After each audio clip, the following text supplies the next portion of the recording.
everybody. I'm Mick O'Sullivan.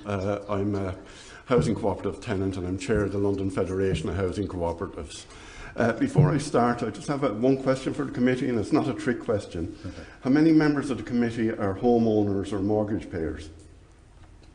1, 2, 3.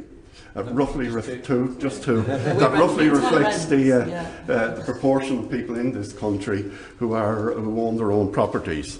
It's the mainstream tenure in England, and homeowners tend to be highly satisfied with their homes.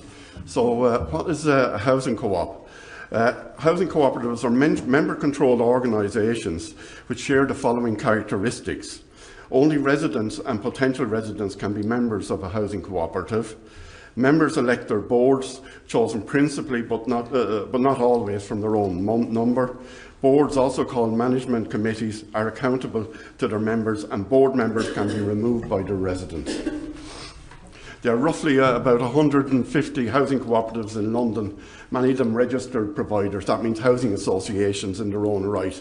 They are mostly small organisations in Britain, averaging about 60 units each.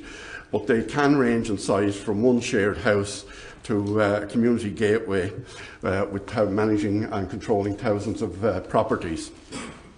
By and large, housing cooperatives stopped expanding and growing in England when grant for any new build was withdrawn from them in the early 90s and focused instead on the 50 largest housing associations. But their numbers are growing in Wales with the help of the Welsh Government, and there seems to be a very flourishing sector there. There are many different types of housing cooperatives: short-life housing cooperatives, ownership housing cooperatives, community gateways, co-housing groups, just to name a few. I won't go into details what they all are, it would take all night.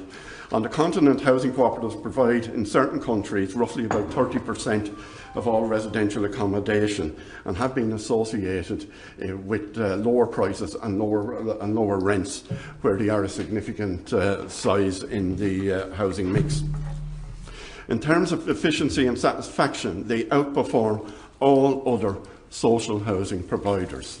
According to reports from the Joseph Rowntree Foundation, Islington Council scrutiny into tenant and management organisations, and of course the National Tenant Organisation's recent report on investment not a cost. I'm happy to provide this to the committee via email later on. These reports are well worth reading.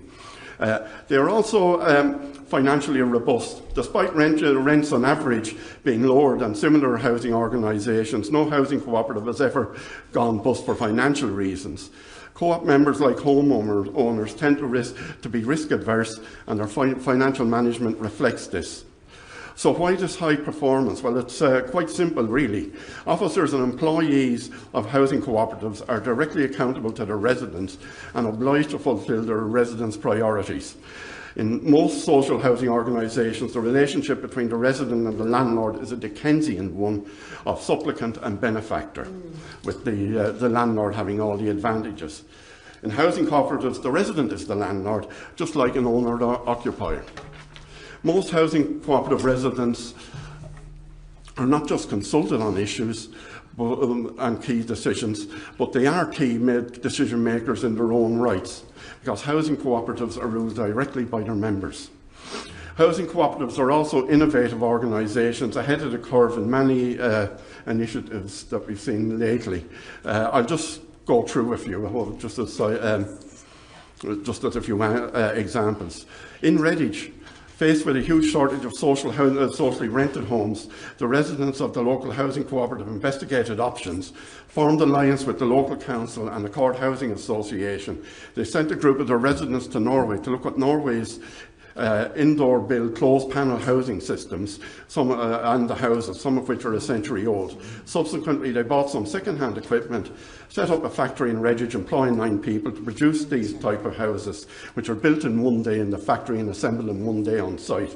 So far, 500 units have been built from the Redditch factory in this way. Coin Street Housing Cooperative, which is just up the road there, up the river there, I should say, as well as providing social housing for the members, built their own bar and built their own very successful community.